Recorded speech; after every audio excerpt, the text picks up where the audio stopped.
NEET एक ऐसा exam जिसको ऑलमोस्ट 15 लाख बच्चे हर साल एग्ज़ाम देते हैं, but only a few can make it to a good college. आज के इस पॉडकास्ट में हम बात करने जा रहे हैं वर्तिका से। Currently she is pursuing her MBBS from lady Harding medical college. इस पूरे पॉडकास्ट में हमने नीट की स्ट्रैटेजी और टिप्स के बारे में बात करी है। ये पॉडकास्ट उनके लिए बहुत इंपॉर्टेंट रहने वाला है जो इस साल नीट दे रहे हैं, और डेफिनेटली उनके तो इंपॉर्टेंट है ही जो नेक्स्ट ईयर या न्यूली नीट की तैयारी कर रहे हैं। Set back and relax and please welcome Vartika on the podcast. Hello Vartika, welcome to the podcast. कैसे हैं आप? मैं ठीक हूँ। अंश, तुम कैसे हो? आई एम वेरी गुड। और पता है मुझे इस पॉडकास्ट से बिल्कुल भी पॉडकास्ट वाली वाइब नहीं आ रही। It's like two friends talking on a random topic. So let me start the podcast with introducing you. So अगर आप अपने आप को इंट्रोड्यूस कर सको कि अगर मैं आपसे पूछूं हु इज वर्तिका, तो अगर आपको 2-3 मिनट में उसका आंसर करना हो तो आप कैसे करोगे? ऑलराइट, तो I'm Vartika and I am a struggler, I should say. Yeah, I'm a struggler who is always like trying to reach towards the improvement on whatever I'm doing. So like I don't think anything else I would like to add. Okay, so आज का जो पूरा podcast है gonna be about NEET, जो आपने clear किया है। NEET के अबाउट ये पूरा पॉडकास्ट होगा। Also the NEET is round the corner. जो भी नीट एस्पिरेंट है उनके लिए पॉडकास्ट बहुत इंपॉर्टेंट रहने वाला है। So Vartika, I am very much interested in knowing your journey, कि तुम्हारी जर्नी क्या है, कैसे तुमने सोचा कि तुम्हें डॉक्टर बनना है, फिर तुम्हारे मार्क्स कैसे कैसे इंप्रूव हुए, क्या क्या तुमने एफर्ट्स डाले। तो मैं सब उस बारे में जानने में इंटरेस्टेड हूँ। So you can go with that. So it was like in class, in class second or third, when actually this thing came in me that yes, I want to be a doctor. Basically, we had a school library, and वहाँ पे there were a lot of books, of course. And like हमारे time पे तो like Panchatantra and all kind of books like we used to read there. तो एक बार हुआ ये कि when I went in class third, तो वहाँ उसमें we were given library cards. And we were told कि हम कोई भी बुक इशू कर सकते हैं उस कार्ड से। तो बट मैंने जब मैं वहाँ गई तो मैंने जो बुक पसंद की that was the human body encyclopedia. And मैंने पहले वो ली and I started reading it, और फिर मुझे वो बहुत अच्छी लगी। तो I went to my teacher and I said her कि I want to issue this book, and she was like नहीं, तुम ये इशू नहीं कर सकते हो, go for Panchatantra, Barbies and all, जो बुक लेनी है ले लो, but you can't issue this book, यहाँ बैठ के पढ़ सकते हो। तो फिर वही है कि मैंने फिर लाइब्रेरी में ही बैठ के मैंने पढ़ना शुरू कर दिया। And I use to go there every Wednesday, like जिन दिन लाइब्रेरी का पीरियड होता था, एंड वहाँ पे बैठ के मैं वो बुक पढ़ती थी, and like that help me grow towards this. And then फिर like I was even academically I was good enough. तो तुम्हें पता ही है फिर ऐसे में तो इन्वायरमेंट क्या ही कहते हैं, तुम्हारे टीचर्स, तुम्हारे पेरेंट्स तुमसे क्या एक्सपेक्ट करते हैं, दे टेल यू कि या तो तुम्हें डॉक्टर बनना है या पायलट बनना है, engineer, like all kind of things.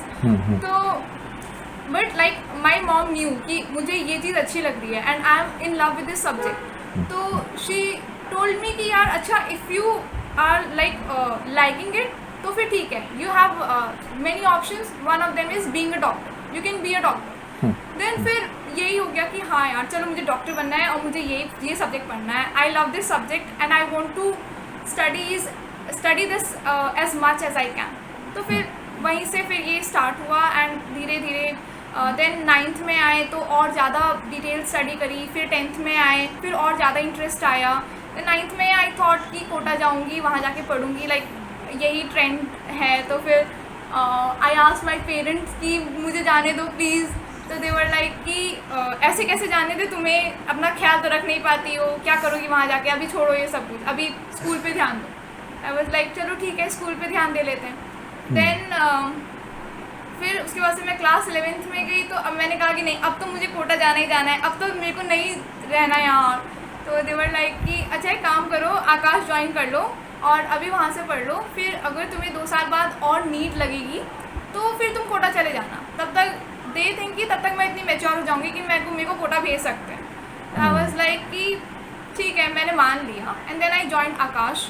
फिर वहाँ पर फिर बहुत सारे इन्फ्लुएंसेस एंड ऑल, फिर फाइनली लाइक वहाँ पर से लाइक हो गया मेरा फर्स्ट अटैम्प्ट में, like I was able to clear it in my first attempt, further need नहीं लगी। वर्तिका, जैसे आपको पता था कि आपको बायोलॉजी में इंटरेस्ट है, आपको डॉक्टर बनना है, लेकिन 10th या 11th के बच्चे के पास ज़्यादा ऑप्शंस उसने एक्सप्लोर नहीं कर रहे होते। उसको बहुत बच्चे ऐसे होते हैं जिन्हें 12th के एंड तक नहीं पता होना क्या करना है। हमारे बैच में वैसे बहुत बच्चे थे। तो लेकिन आप ये बात रीजनेबल है कि 10th के या 11th के बच्चे के पास उसने कुछ एक्सप्लोर नहीं किया, उसने अपना इंटरेस्ट एक्सप्लोर नहीं किया। बहुत बच्चे इसी कंसेप्शन में होते हैं कि उन्हें मैथ पसंद है या साइंस पसंद है तो वो साइंस ले लेते हैं। बहुत बच्चे सब्जेक्ट को अपना इंटरेस्ट समझते हैं। तो इस चीज़ का क्या टिक है कि जो बच्चा अपना इंटरेस्ट ही नहीं समझ पा रहा है, उसको अपना इंटरेस्ट ढूंढना कैसे है? Okay, so I think that like student को थोड़ा कॉन्शियस होना चाहिए अबाउट हिज और her career.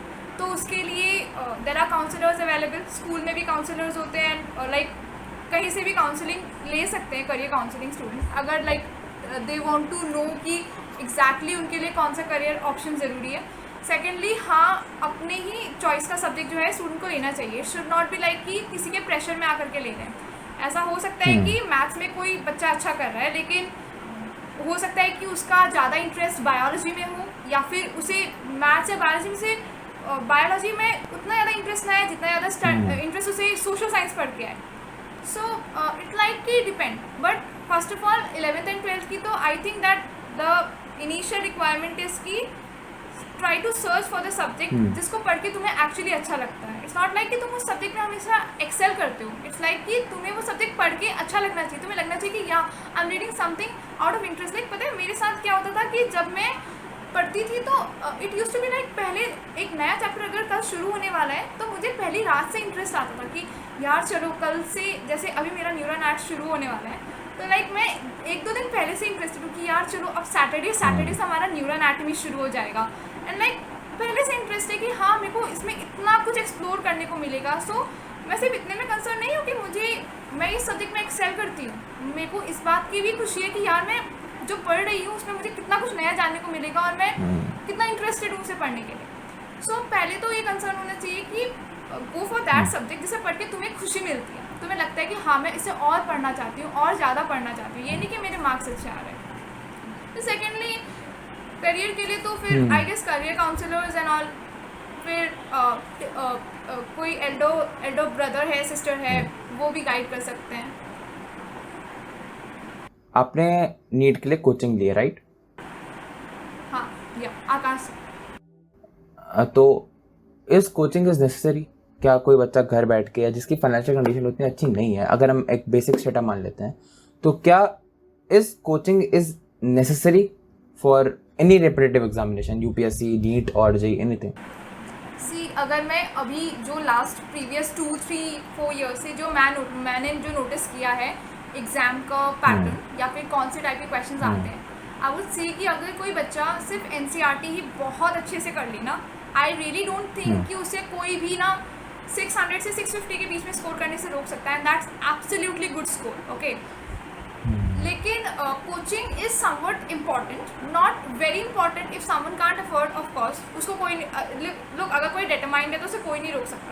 But if someone can afford then coaching is, I don't think that it's in vain to go to a coaching because they guide you. There is so much to study. Once you open your book और तुम्हें लगे कि हाँ यार ये है, अच्छा ये टॉपिक है, ओके अब मैं इसे पढ़ना चाहता हूँ, मैं और डिटेल में जानना चाहता हूँ, तो तुम क्या करोगे? You will go for further books. Like biology में हम लोग ट्रूमैन वगैरह पढ़ते थे, तुम ट्रूमैन पढ़ोगे, देन तुम और हायर बुक्स जाओगे। फिर there is so much of there is like इतना सारा स्टफ तुम्हारा इंटरनेट पे है, तुम इंटरनेट में you will browse and you will search, तो इतना सब कुछ हो जाता है कि एग्जैक्टली पता नहीं होता है कि कहाँ पर अपने आप को लिमिट करना है। और दूसरा कि सिलेबस भी इतना वास्ट है कि you actually need to know your limits कि किस सब्जेक्ट में कितना करना है। तो उसमें कि कितना तुम्हें बाहर जाना है अपनी बुक से, उस चीज़ में तुम्हें हेल्प करता है coaching, because they are experience. तुम पहले बच्चे नहीं हो, उन्होंने ऐसे बहुत बच्चे निकाल रखे हैं एंड दे नो कि बच्चे कॉमनली कौन सी प्रॉब्लम फेस करते हैं और कौन से सब्जेक्ट के कौन से चैप्टर में कितना बाहर क्वेश्चन जा सकता है। तो वो चीज़ तुम्हें डिसाइड करने में कोचिंग हेल्प करता है। तुम्हें एक तरह से गाइडेंस मिल जाता है, एक प्रॉपर गाइडेंस। तुम्हें एग्जैक्टली पता होता है कि तुम्हें कितने कौन से सब्जेक्ट में कौन से चैप्टर का कितना पोर्शन कवर करना है। तो I think that coaching is something important, but if someone can't afford then कोई ज़रूरत नहीं, ऐसी कुछ खास भी ज़रूरत नहीं यार। देर इज़ लाइक बहुत सारी बुक्स भी मार्केट में अवेलेबल है, जैसे कि MTG वगैरह की, finger tips and all kinds of books. उनमें भी मैंने जहाँ तक नोटिस किया बहुत अच्छा कंटेंट है, तो उनसे भी कर सकते हैं. And like pattern is almost, I am not saying so for JEE students का तो बिल्कुल भी नहीं, मैं नहीं जानती कि उनका क्या सीन है, but I know for NEET aspirants the primary need is NCERT. अगर तुमने एनसीईआरटी अच्छे से कर रखी है, जहाँ तक 2020 का पेपर था, 650 से अबव स्कोर करने में भी कोई नहीं रोक सकता. तो लाइक उतनी ज़्यादा ज़रूरत नहीं है, उतना हाई फाई टाइप का पेपर नहीं आता है कि तुम्हें बहुत deep concept and all type की ज़रूरत है. या you can limit yourself to NCERT only, and उतना तो बिना कोचिंग के हो सकता है. सो इट्स लाइक कि हाँ, नहीं ज़रूरत नहीं है, कुछ खास ज़रूरत नहीं है. ओके. आपके हिसाब से ऑनलाइन एजुकेशन ज़्यादा इफेक्टिव है या ऑफलाइन एजुकेशन ज़्यादा इफेक्टिव है? लाइक आप खुद भी अभी कॉलेज में हो, आप ऑनलाइन ही पढ़ रहे हो, लेकिन आपने जितने भी नीट की तैयारी करी है वो ऑफलाइन करी है, तो डिफरेंस तो डेफिनेटली आपको फील हो रहा होगा. द डिफरेंस इज इन की जो सब्जेक्ट है वो कैसा है. प्रैक्टिकल में और थ्योरी में डिफरेंस होता है. If you want to be good in your theory then it's good कि तुम्हारा कॉलेज या स्कूल ऑफलाइन है. लाइक मेरे केस में थ्योरी, जैसे अभी जो कॉलेज में चल रहा है तो थ्योरी इज गोइंग ऑन, तो थ्योरी हमें बहुत ज़्यादा रिवाइज करने का टाइम मिल रहा है. We are getting time to read the theory from multiple books. नहीं तो इतना टायरिंग डे होता है कि घर आके मुश्किल से 2 घंटा हम बैठ पाते हैं. नहीं तो like at least in the life of medical student इतनी भाग दौड़ करनी पड़ती है कि आई स्वेयर बहुत भाग दौड़ करनी पड़ती है. लाइक आई हैव सीन, मतलब बहुत टफ है कि तुम घर आकर के तुम 6-7 घंटा फिर बैठ के पढ़ पाओ. लाइक कि मेरे फ्रेंड्स कहते हैं कि वो सिर्फ 2 ही घंटा पढ़ पाते हैं. अभी मैं गई नहीं हूँ तो मैंने एक्सपीरियंस नहीं किया, बट जैसे कि वो घर आते तो सिर्फ 1 या 2 ही घंटा पढ़ पाते हैं. So it's like it depends. ठीक है, अब जहाँ तक बात है प्रैक्टिकल्स की, तो प्रैक्टिकल्स ऑफकोर्स घर बैठे बैठे नहीं हो सकते. बट 11th-12th की जहाँ तक बात करें तो आई डोंट थिंक कि practicals matter that much in NEET at least. तो theory is the main aspect that they need to concentrate on. तो थ्योरी की जहाँ तक बात है, आई गेस घर बैठ के ज़्यादा टाइम मिलता है, क्योंकि जहाँ तक मैंने अपना ऑब्जर्व किया है, मेरा सबसे बड़ा रोना ये था कि मेरा स्कूल अटेंडिंग वाला है एंड मेरे को रेगुलरली स्कूल जाना पड़ेगा, मेरी अटेंडेंस का लफड़ा हो सकता है एंड ऑल. तो अब इन स्टूडेंट्स को वो टेंशन नहीं है. ये लोग घर में बैठ करके जितनी बार चाहे उतनी बार रिवाइज कर सकते हैं, जितना चाहे मतलब पढ़ सकते हैं. लाइक घर में बैठे हैं, you have plenty of time to study. Like मेरे को घर से मैं घर से जाती थी, हाफ एन आवर मेरे को स्कूल पहुंचने में लगता था, वो बीच का टाइम जाता था. फिर स्कूल में जाओ तो असेंबली एंड ऑल, देन इतने सारे पीरियड्स एंड ऑल, उसके बाद से घर आओ, फिर उसके बाद से कोचिंग जाओ, फिर 4 घंटे कोचिंग से फिर घर आओ. It used to be a long hectic day. Like those days were like oh my god, बहुत हेक्टिक. तो यही चीज़ है कि आई थिंक कि उन स्टूडेंट्स को पढ़ने का काफ़ी टाइम मिल रहा होगा. और लाइक ऐसा भी नहीं है कि अब पता है, अब एक्चुअली अब पेपर का पैटर्न बहुत सिंपल हो गया है, तो इतना कुछ नहीं आता कि तुम्हें हर चीज़ में डाउट होगा. तो I guess NEET is more about कि कंटेंट लिमिटेड, और दूसरा multiple revision, precision and accuracy. And precision and accuracy तभी इम्प्रूव होती है जब हम किसी चीज़ को मल्टीपल टाइम्स पढ़ते हैं, मल्टीपल टाइम्स पढ़ के उसे एब्जॉर्ब करते हैं. तो this is what NEET about, and I really think that उनको काफ़ी टाइम पर मिल रहा होगा घर में बैठ के पढ़ने का. This is my. Okay nice. जो भी एक नया नीट एस्पिरेंट है, जो बिल्कुल न्यूली फ्रेशली नीट की तैयारी कर रहा है, उसके दिमाग में सबसे पहला क्वेश्चन यही होगा कि how many hours we need to devote. हमें एक दिन में कितना घंटा पढ़ना है. तो उस पर आपका क्या टेक है? आप कितना घंटा पढ़ते हो? Like I think about this even today कि एग्जैक्टली क्या स्ट्रैटेजी होनी चाहिए, कितने घंटे पढ़ना चाहिए. But it's not like that. पता है, जहाँ तक मैंने एक्सपीरियंस किया है, लाइक मेरा तो पूरा दिन इतना हेक्टिक होता था कि मैं तो बस घर से डिसाइड करके जाती थी कि यार मेरे को पता है कि मेरे को ज़्यादा टाइम नहीं मिलने वाला है. अगर मैं स्कूल में हूँ तो मेरे को किसी ना किसी तरह से टाइम निकाल के ये टॉपिक्स तो कवर करने ही करने हैं. अगर मैं नहीं करूँगी तो फिर मैं वो घर आके रात को बैठ के करती थी, बट मेरे को वो टॉपिक्स कवर करने ही करने. So I was more about I was more about that कि मेरे को टॉपिक्स ख़त्म करने हैं, नॉट टाइम ओरिएंटेड नहीं, गोल्स ओरिएंटेड. ठीक है, लेकिन for Saturdays and Sundays, weekends के लिए, व्हेन बहुत ज़्यादा टाइम होता था एंड डिस्ट्रैक्शन भी तो इतनी सारी होती है घर में. कभी तुम्हारा मन बैडमिंटन खेलने को करता है, तो कभी टीवी देखने को करता है. तो उस चीज़ के लिए you have to be goal oriented as well as time oriented. उसके लिए यू हैव टू फिक्स कि तुम्हें अच्छा मेरे पास अभी 10 से 12 ओके 10 से 12 के बीच में ना ही ब्रेकफास्ट के लिए कॉल आने वाला है ना ही लंच के लिए कॉल आने वाला है ओके अब मैं इस टाइम पे मैं यहाँ से नहीं हिलूंगी बिल्कुल नहीं हिलूंगी मैंने पानी की बॉटल रख ली है आई डू दिस वर्क मैं ये 90 MCQ सॉल्व करूँगी उसके बाद ही मैं यहाँ पर से हिलूंगी तो this use to be the thing and I think that this is the way that students should orient themselves goal oriented as well as time oriented और अगर इतना हेक्टिक रूटीन हो रहा है तो आई गेस फिर तुम उस हिसाब से अपना गोल सेट करो लाइक सबका अपना अपना रूटीन हो सबका फिर अपना अपना टाइप होता है लाइक यार देखो सबकी बायोलॉजिकल क्लॉक ना अपने अलग अलग होती है राइट मुझे पता है कि बस यही चीज़ होती है कि हाँ one more thing that I would like to add कि अपने आप को स्टडी करना फर्स्ट डे से नहीं किया है अभी तो टेक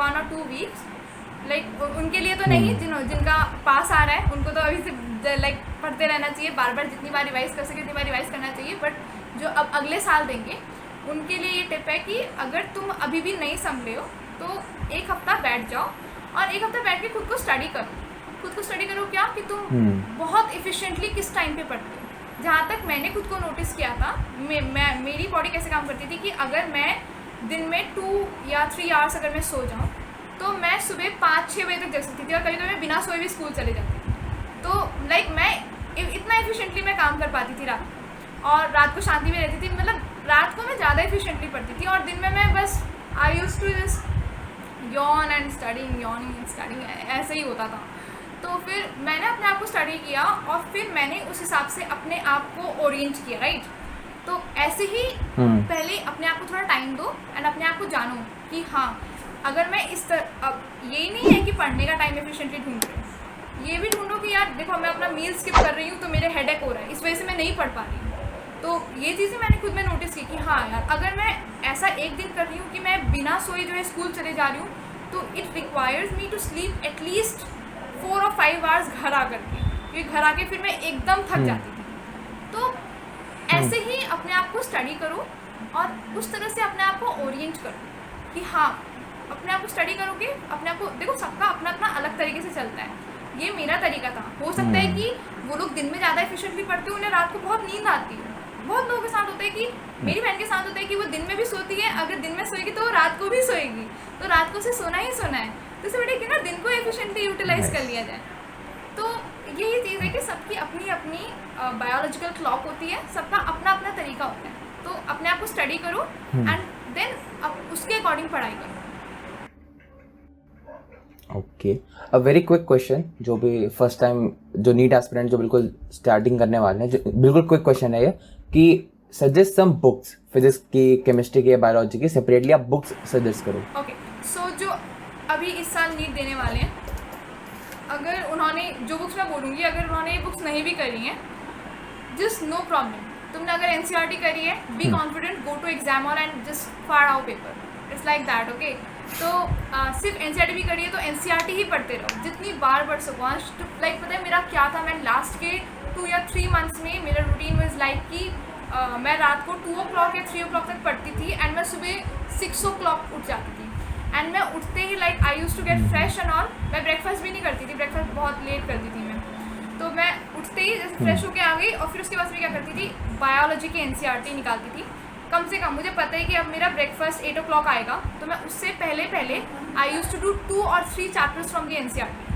मतलब मेरे को रीड करने हैं वो चाहे वो मैंने पहले 20 बार कर ली हो पर मैं आज फिर से मैं 3 चैप्टर्स रीड करूँगी it use to be like this और मेरी एनसीईआरटी के साइड्स में कुछ ऐसे नोट्स लिखे होते थे जो बुक में नहीं होते थे वो प्रीवियस ईयर्स को देख के एंड थोड़ा एक्स्ट्रा वगैरह देख के मैंने बनाए होते थे कि हाँ ये इंपॉर्टेंट है ये मैंने कहा ना कि कुछ चीज़ें ऐसी होती हैं जो एनसीईआरटी से बाहर की होती हैं तो you should be able to identify those things when you are preparing initial phase में तो वो चीज़ें मैं साइड में लिखी होती थी मैं उनको भी रिवाइज करती थी तो it use to be like that then previous year questions जितनी बार लगा सकते हो उतनी बार लगाओ बहुत हेल्प मिलेगी ओके एंड इसके अलावा same for the organic chemistry same for the inorganic chemistry same for the physical chemistry and for physics I would say कि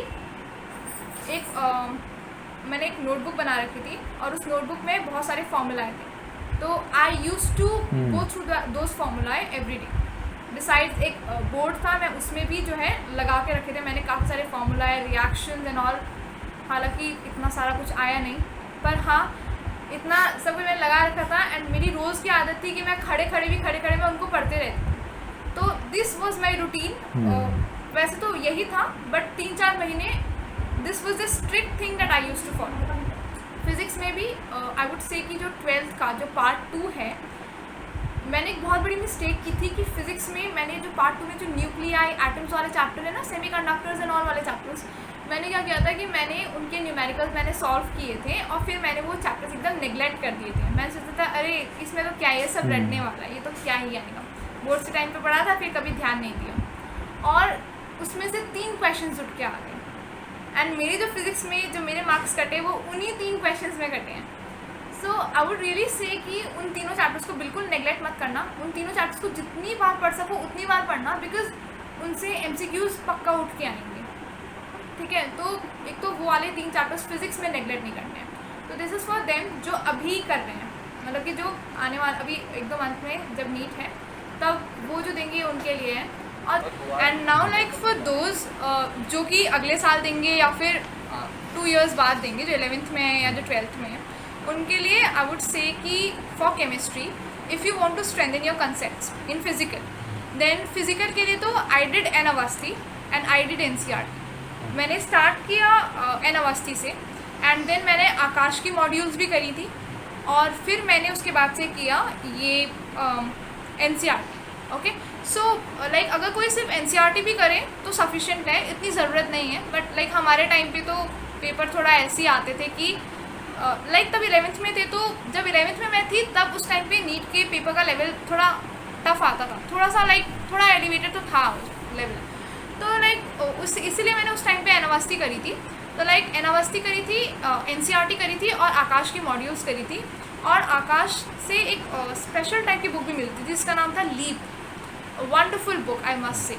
लाइक मैंने वो बुक इतनी ऑसम थी ना वो बुक। उस बुक में लाइक हर एक चैप्टर के they used to be like 250 और 300 क्वेश्चंस एंड उन क्वेश्चंस में तुम्हारा जितना भी प्रीवियस ईयर तुम करोगे, जितना तुम्हारे इंपॉर्टेंट पार्ट्स होंगे, जितना कुछ भी तुम्हारा NCERT में होगा, सब कुछ तुम्हारा कवर हो जाएगा। तो लाइक इवन 2 सीरीज़ वर ऑसम। तो मैंने एक तो वो किया और मैंने खूब सारे मॉक टेस्ट भी दिए। इसके अलावा ऑर्गेनिक में MS Chauhan and I would say कि अब उसे करने की ज़रूरत नहीं है, बिकॉज एक्चुअली वो बुक थोड़ा लेवल की है एंड लाइक सिर्फ NCERT के कंसेप्ट से वो सॉल्व नहीं होगी। तो और NCERT से बाहर तो जाना है नहीं पेपर, लाइक रेयरली जाएगा अगर कुछ जाना भी होगा तो। लेकिन अब तक ऑर्गेनिक में ऐसे गया नहीं है, लाइक लास्ट ईयर तो नहीं गया था और लास्ट ईयर के पहले भी नहीं गया है। तो I think that doing NCERT will be sufficient, right. And then comes the case of inorganic chemistry. तो इनऑर्गेनिक के लिए जस्ट डू NCERT। मैंने भी सिर्फ NCERT ही करी थी। लाइक बहुत सारा मटेरियल था पढ़ने को, लेकिन मैंने बिल्कुल नहीं पढ़ा था। किसी मॉक टेस्ट के पहले भी लाइक आकाश में भी सीरीज़ होती थी, मैंने कभी उनके पहले मैंने कभी वो पढ़ी नहीं। मैंने कभी बुक्स मैंने सिर्फ और सिर्फ NCERT पे फोकस किया। आई न्यू कि NCERT से बाहर तो आज तक कभी कुछ गया नहीं है। जितना प्रीवियस ईयर क्वेश्चन गया है उनको एक बार पढ़ के चले जाती थी। बाकी आई थिंक दैट इनऑर्गेनिक में सिर्फ और सिर्फ NCERT करें तो सफिशेंट है, उससे बाहर जाने की ज़रूरत नहीं है। बट क्या NCERT में हमारे पास वो जो अलग अलग वो आती थी ना, carbon family, oxygen family and all, तो इनकी एक टेबल आती थी। एक टेबल इनके NCERT में बनी हुई आती थी कि इनका boiling point, melting point and lattice energy and all type के वो आती थी, लिखी हुई आती थी, इनकी वैल्यूज़ लिखी आती थी। तो अगर बहुत डीप कुछ आ सकता है तो वो ये आएगा कि इनके ऑर्डर बताओ हमें, ऑक्सीजन फैमिली में या कार्बन फैमिली में ऑर्डर बताओ, बॉइलिंग पॉइंट का, मेल्टिंग पॉइंट का, lattice energy and all, hydration, enthalpy, इन सब का ऑर्डर बताने को आएगा। तो इन सब के ऑर्डर बताने को आएंगे तो फिर वो तो तुम NCERT से ऑर्डर बना लो और रोज़ रिवाइज़ करो। मैंने ऐसा किया था, मैंने ऐसा सभी फैमिलीज़ के लिए किया था। एंड ऐसा कुछ पूछा तो नहीं था एग्ज़ाम में, बट लाइक जहाँ तक मैंने ऑब्जर्व किया है, अगर कुछ बहुत डीप भी जाएगा तो वो इतना ही जाएगा कि ऑर्डर्स बताओ इन सब चीज़ों के। तो वो ऑर्डर बना लेना, अपनी NCERT में साइड में लिख लेना और जितनी बार भी चैप्टर पढ़ोगे उतनी बार उसको रिवाइज़ करते रहना, इससे ज़्यादा ज़रूरत नहीं है। और थर्ड इज़ योर बायोलॉजी। तो बायोलॉजी में आई वुड से दैट NCERT जितनी बार पढ़ सकते हो उतनी बार पढ़ो, 30 टाइम्स, 40 टाइम्स, 60 टाइम्स, 100 टाइम्स, जितनी बार पढ़ सकते हो उतनी बार पढ़ो. Because you know like it's even that कि अगर एन में कुछ गलत है तो तुम्हें एग्ज़ाम में माइंड इट, वो तुम्हें गलत ही करके आना है. Because that the exam like is very strictly based on an. तो अगर बायोलॉजी में सबसे पहले आई वुड से कि मैं ये नहीं कहूँगी स्टार्टिंग में तुम एन कर लो. लाइक अगर जो लोग कोचिंग जा रहे हैं उन्हें ऑब्वियसली कुछ एक्स्ट्रा पढ़ा रहे होंगे तो कोई बात नहीं, even if you start from there no problem, but never skip एन. जब भी कोई भी चैप्टर कवर हो रहा हो, माइंडेड कि तुम्हें एन करनी ही करनी है, एंड जितनी बार पढ़ सको उतनी बार अच्छा है. लाइक मैंने कहा ना, मैं रोज़ सुबह उठ के मैं it use to be like a goal. 2-3 महीने पहले तो फिर ये गोल ही बन गया था कि हाँ मेरे को आज 3 चैप्टर कवर करने हैं, आज 4 चैप्टर मेरे को पढ़ने हैं, किसी भी आदमी को पढ़ने हैं, और मेरे को एक एक लाइन मेरे को इनकी याद हो जानी चाहिए. ऐसा होना चाहिए कि एनसीईआरटी तुम्हें एकदम लाइन टू लाइन पूरी याद हो गई है. बिसाइड्स साइड में कुछ स्पेस होता है, यूज़ दैट स्पेस. जब तुम प्रीवियस ईयर क्वेश्चन सॉल्व करते हो या फिर कुछ ऐसा तुम्हें ऐसा लगता है कि हाँ यार प्रीवियस ईयर क्वेश्चन में ये कंसेप्ट आया है but this concept is not given in NCERT, alright, I have to study it. तो तुम जाओ कहीं बाहर वाली बुक जाओ, ट्रूमैन जाओ और एनी वेयर गो. कोचिंग में पढ़ा रहे हैं तो वेल एंड गुड, तो वहाँ पर से जो है उसको अच्छे से समझो एंड राइट इट देयर. काफ़ी जगह होती है साइड में, बहुत बड़ा खाली स्पेस होता है, राइट इट देयर. हाँ, और डायग्राम्स नेगलेक्ट मत करना. एक डायग्राम मुझसे नेगलेक्ट हुआ था इसलिए मेरा बायोलॉजी में एक चला गया था, and I am so regretful about it. Even today I feel like कि क्या मैंने सुबह सुबह उठ करके, फिर जब मेरे से वो छूट गया तो ऐसा मत होने देना. डायग्राम्स को भी जितना बार पढ़ सकते हो उतनी बार पढ़ो. बहुत मन कर रहा है तो बना लो यार, थोड़ा आर्टिस्टिक बन जाओ, बना लो, ड्राइंग बना लो, कोई बात नहीं, बट एनसीईआरटी के डायग्राम्स को भी मिस नहीं करना है. तो लाइक बायोलॉजी में तो दिस मच ओनली, इससे ज़्यादा बाहर जाने की ज़रूरत नहीं है. प्रॉब्लम सॉल्विंग कर सकते हो, हाँ इसका मैं अभी थोड़ा लास्ट में बताऊँगी प्रॉब्लम सॉल्विंग में क्या करना है. एंड फिज़िक्स में तो मैंने लाइक बहुत कुछ किया. मैंने आकाश की मॉड्यूल्स करी सारी, इसके अलावा मैंने डीसी पांडे की दोनों वॉल्यूम्स करी. मैंने एचसी वर्मा का कुछ पार्ट किया, लाइक वेक्टर्स वगैरह किया थोड़ा एचसी वर्मा से. एंड क्लास 12th का तो मैंने मैक्सिमम पार्ट किया था एचसी वर्मा से.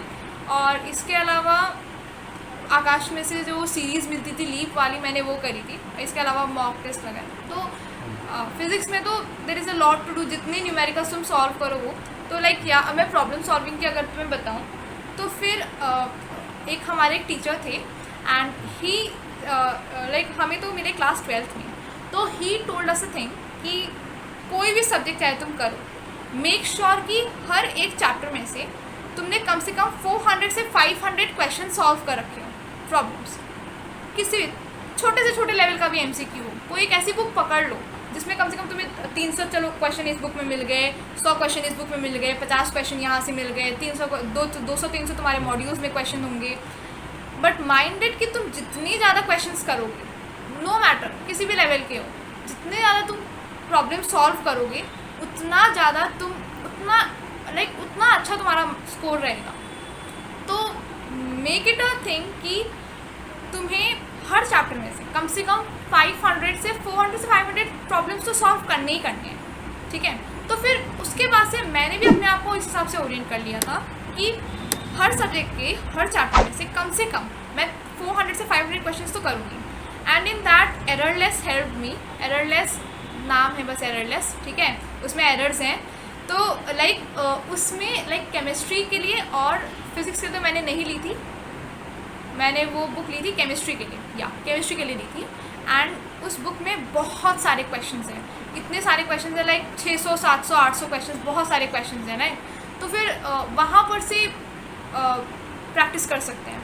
बहुत ही अच्छी बुक है, वहाँ पर से तुम प्रैक्टिस कर सकते हो क्वेश्चंस. मतलब एकदम बेसिक से स्टार्ट है, कुछ एडवांस लेवल क्वेश्चंस भी होंगे उसमें, जेई के भी क्वेश्चंस हैं तो और अच्छा है. मतलब वहाँ से जेई के भी क्वेश्चंस कर लेते थे मैम हम तो वो बुक से बहुत हेल्प मिली. तो like make it a thing कि तुम हर चैप्टर में से कम 400-500 तो ऐसे प्रॉब्लम सॉल्व कर ही रहे हो, राइट.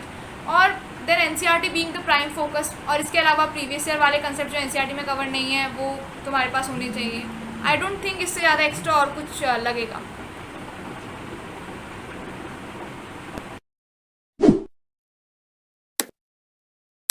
ओके, सो वर्तिका, इस 2 साल के जर्नी में डेफिनेटली आपके बैकलॉग्स बन जाते होंगे। इस जब आप पढ़ रहे हो थोड़ा बहुत बैकलॉग्स तो बन ही जाते होंगे। उन बैकलॉग को क्लियर करने की क्या स्ट्रेटजी हो सकती है? थोड़ा बहुत नहीं, काफ़ी सारा बैकलॉग हुआ था। और हाँ, मेरा बहुत सारा बैकलॉग था। एंड बैकलॉग भी लाइक इन द टर्म्स, ऐसा नहीं था कि मैंने कुछ पढ़ा ही नहीं था। अगर कोई चैप्टर बैकलॉग में है तो ऐसा तो है नहीं कि कुछ पढ़ा ही नहीं है, बट हाँ, बैकलॉग इन द टर्म्स की मैंने वो पढ़ा लेकिन मेरे अच्छे मार्क्स नहीं आए। एंड टू बी ऑनेस्ट, पूरा 11th was a backlog when I was in 12, when I like जब मैं 12th में आई तो आई रियलाइज कि यार पूरा 11th ही बैकलॉग है। तो फिर उसके लिए मैंने क्या किया, वैसे पता है टू बी ऑनेस्ट हमारे कोचिंग वाले भी बहुत ज़्यादा सपोर्टिव थे। तो हम क्या करते थे कि जैसे जब हमारे समर वेकेशंस पड़े थे तब समर वेकेशंस में मैं 10 o'clock जो है कोचिंग चले जाती थी और वहाँ पर जा कर के हम लोग प्रीवियस ईयर क्वेश्चंस करते थे।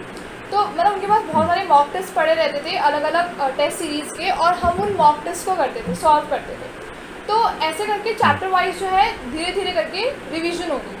और जैसे वहाँ पे टेस्ट है तो उससे पहले प्रिपेयर करना। तो जैसे मुझे पता है कि आज चलो ये वाले चैप्टर डिसाइड कर रखे हैं, उन्होंने स्केड्यूल में दे रखा है कि अब हम इस वाले चैप्टर का टेस्ट रखेंगे, तो मैं उस वाले चैप्टर को पूरा पढ़ के जाऊँगी। एंड पूरा like physics, chemistry and biology तीनों का साथ ही होता था। तो वो तीनों के तीनों चैप्टर जैसे एक एक दिन करके फिर मैंने ऐसे उसे कवर किया। एंड लाइक ऐसा तो था नहीं कि मैंने 11th में अच्छे से नहीं पढ़ा था, पढ़ा तो अच्छे से था, बट हाँ थोड़ा एग्ज़ाम के लिए उतना प्रिपेयर नहीं हो पाई थी, मुझे ऐसा लगा। तो फिर उसमें फिर मेरे को समर वेकेशन वाला जो प्लान था ना उसने मुझे बहुत हेल्प करी। तो लाइक ऐसे छुट्टियाँ पढ़ते रहती है, ऑटम ब्रेक्स पढ़ते हैं, विंटर ब्रेक्स पढ़ते हैं। तो मैंने तो ऑटम ब्रेक और विंटर ब्रेक्स को ऐसे ही यूटिलाइज़ किया है कि मैं उनमें क्या करती थी कि पेपर सॉल्व करती थी। जैसे एक पर्टिकुलर यूनिट का पेपर है, उसमें बायोलॉजी की एक यूनिट है, केमिस्ट्री की यूनिट है और एक फिजिक्स की यूनिट है, और मैं उसे फिर मैं सॉल्व करती थी। तो उससे पहले उस वाले पार्ट को रिवाइज़ कर लिया और फिर उसे सॉल्व कर लिया। तो this used to be my plan, this used to be the strategy. Nice. Will you suggest, जैसे आपको मान लो कोई छोटा भाई हो, कोई सिबलिंग है आपकी, तो आप उसे ड्रॉप सजेस्ट करोगे कि आपका मान लो 12th के बाद आपका नहीं क्लियर हुआ, तो विल यू सजेस्ट हर और him a drop? As per my experience, drop कोई तभी ले सकता है जब उसे अपनी मिस्टेक पता हो। क्योंकि I also try to take a drop, but मैं नहीं पढ़ पाई, मैं बिल्कुल नहीं पढ़ पाई। मैं दिन भर लेके तो बैठे रहती थी, 2-3 दिन एनसीईआरटी लेके बैठे रही, बट मैं एक हफ्ते में पढ़ ही नहीं पाई बिल्कुल, क्योंकि मुझे एग्जैक्टली पता ही नहीं था कि मैंने गलती कहाँ पर कर रखी। सब कुछ तो पढ़ा हुआ था, तो मैं तो नहीं ले पाई बैकलॉग। और मैं अगर मेरा सिलेक्शन नहीं भी होता तो मुझे नहीं लगता कि मैं रिपीट करती, क्योंकि मुझे नहीं पता था कि मेरी मिस्टेक कहाँ पे। बट इफ़ यू, अगर तुम्हारा पहले से माइंडसेट है 11th या 12th में ही तुमने ये माइंडसेट बना के रखा है कि नहीं मुझे फर्स्ट अटैम्प्ट में नीट नहीं क्लियर करना, मैं ड्रॉप लूँगी, तो फिर तुम्हारे लिए ठीक है। बाकी मतलब कि जस्ट वही चीज़ है, नो योर मिस्टेक्स, और जो तुमने मिस्टेक पहले करी है उन्हें दोबारा मत करो। This would be the advice. That's nice. जैसे आप पढ़ रहे हो, आप 1-1.5 घंटा पढ़ लिए, 2 घंटा पढ़ लिए, उसके बाद you must have to take break, आपको ब्रेक लेने पड़ेंगे। तो उस ब्रेक में आप क्या करते थे? जैसे इससे पहले हम बात कर चुके हैं that you didn't have a social media account. बहुत बच्चे सोशल मीडिया स्क्रॉल करने लगते हैं, मैं भी इस चीज़ को सजेस्ट नहीं करता, लेकिन अगर आपके पास सोशल मीडिया नहीं है या आप सोशल मीडिया नहीं यूज़ करना चाहते तो आप और क्या कर सकते हो? Study breaks. स्टडी ब्रेक्स तो ऐसे तो पूरे मैं कहूँ तो पूरे वीकडेज में तो ऐसे ब्रेक मिलता नहीं था। मतलब वो मैंने बताया जो लंच वाला एक ब्रेक होता था उसमें लाइक 10 मिनट्स बात कर ली अपनी फ्रेंड से, और फिर उससे ज़्यादा तो ऐसे तो ब्रेक लेने का टाइम मिलता नहीं था। बट जैसे घर आए तो घर आने के बाद से I use to have my dinner, फिर थोड़ा बहुत आधा घंटा जैसे मम्मी पापा से बात कर ली, मतलब सबसे बात कर ली आधा घंटा कि क्या चल रहा है, कैसे चल रहा है, नॉट लाइक बहुत रिफ्रेशिंग पार्ट होता है दिन का। तो वैसे उनसे बात कर ली और फिर उसके बाद से I use to get to study again. तो ऐसा तो कुछ है नहीं कि सोशल मीडिया भी नहीं था, टीवी भी नहीं था, तो नहीं ऐसे तो कुछ टाइम पास के लिए था नहीं। बट हाँ, ऐसे मैं बातें कर करके मतलब किसी से बात कर लेती थी बस। This use to be like my time pass. और कभी अगर रात को पढ़ने के लिए बैठी हुई हूँ तो अगर मम्मी मेरे को चेक करने के लिए आई कि मैं सोई हूँ या नहीं सोई हूँ, तो फिर उस टाइम पे फिर तो 2-3 मैं सोचती थी कि चलो थोड़ी देर बात करती हूँ, और वो आधे घंटे से 2-3-4 घंटे हो जाते थे और मैं पूरी रात बात करने में रह जाती थी। कभी कभी ऐसा होता था, तो ऐसे ही होता था बस टाइम पास, ऐसा कुछ और है नहीं। कभी डांस कर लेती थी ऐसे ही देख, और ऐसे ही करती थी लाइफ। ऐसा कुछ नहीं है कि मैं टीवी देखती थी, फ़ोन देखती थी, या ऐसा कुछ नहीं है। जैसे कोई मान लो कोई बच्चा मॉक टेस्ट देता है, क्योंकि लास्ट टाइम पे आपको मॉक टेस्ट तो देने ही पड़ेंगे, मॉक टेस्ट को आप सेल्फ एनालाइज कैसे कर सकते हो? या फिर इस क्वेश्चन को मैं ऐसे रिफ्रेम करूं कि सेल्फ एनालाइज का मतलब क्या होता है as a see student perspective? एक तो पहले जो मॉक टेस्ट तुम दे रहे हो, like a very very important thing, तुम्हें पता होना चाहिए कि तुम्हारे एग्जाम जो तुम एक्चुअल एग्जाम दोगे उसमें क्वेश्चंस कैसे आएंगे।